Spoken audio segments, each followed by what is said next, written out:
Alright, Darrell, Victor again, and here we have your throttle body repaired here. It seems that it's fine. What I have here though is that I have my my connector here that is all connected, as you can see, to the ASR.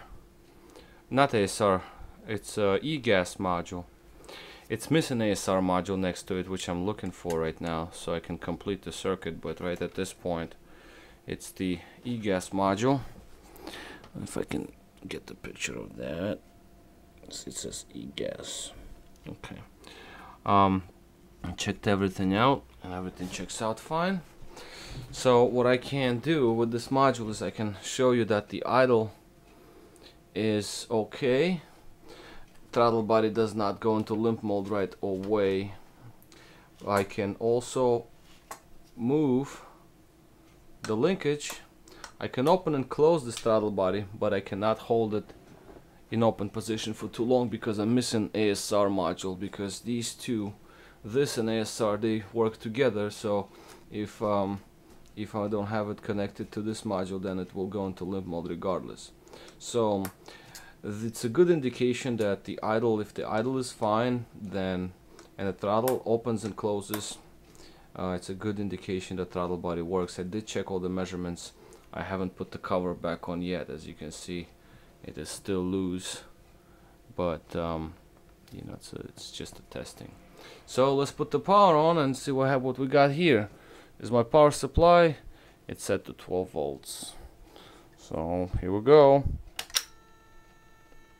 So as you can hear, this is the hum. Okay, the motor holds the gear. Okay, and it doesn't shut off. I actually had it running for quite a little bit. And here is the butterfly situation. As you can see, I can open and close it. Also, the gear is loose. I didn't tighten up the gear yet.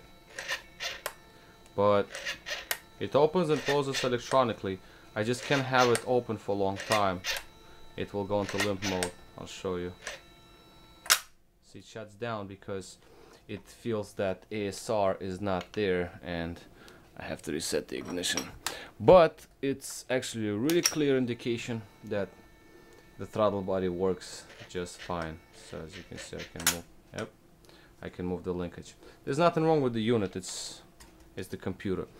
What I'm going to also do is I'm going to connect this throttle body to the car with both modules installed, so I can show you that it works fine. The readings came back fine after I fixed it, and now I have to do a couple of things. I have to do the loom, and I have to do the infamous connector that was broken by somebody. Here's the piece, because I cannot plug it into my test connector. It's just completely separated. Not cool. Whoever did this, they really did a sloppy job. Wires are good, but the connector is horrible. But as you can see, it works. Put some light in here.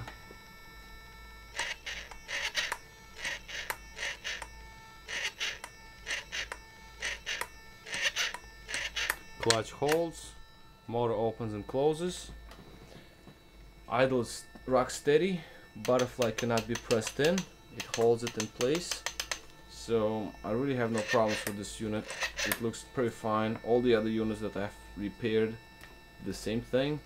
It's a computer again. It's not letting it stay in open position. Momentarily I can open and close it, but because it doesn't see another module, it senses an error. But at least this is good news, that you do not need new throttle body. Throttle body is in working condition.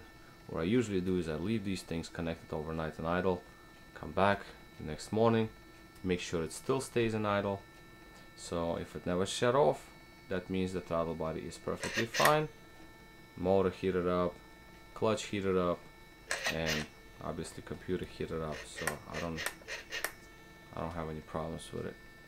So I'm gonna just finish up with things I can finish right now for today, and wrap it up and plug it in for overnight, and come in the morning and see if it ever shut off on me.